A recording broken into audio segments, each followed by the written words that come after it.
दरम्यान बीएमसीसाठी भाजपच्या उमेदवारांची यादी जाहीर झाल्यानंतर मनसेच्या गजानन काळे यांनी टीका केली आहे। भाजपने बीएमसीच्या जागा वाटपात बनवाबनवी केली असं म्हणत त्यांनी नवनाथ बन यांच्यावर टीका केली आहे। तर ही नवीन भाजप आहे, इथे काल परवा आलेल्यांना तिकीट देतात, हा कसला न्याय असं म्हणत टोला लगावलाय।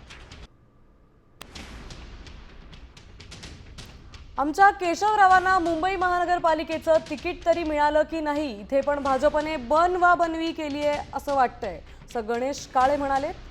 काना मागून आला आणि तिखट झाला असंच म्हणावं लागेल। केशवरावांसारखं निष्ठावंत आयुष्यभर सतरंजाच उचलणार का, असा प्रश्न ट्विटच्या माध्यमातून गणेश काळे यांनी उपस्थित केलाय।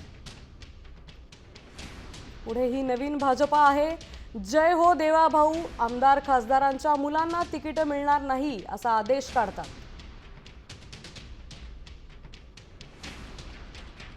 मात्र काल परवा आलेल्यांना तिकीट देणार, हा कसला न्याय, भाजपातील सगळ्या केशवरावांना समर्पित, असं गणेश काळेंनी ट्विट करून भाजपला टोला लगावलाय।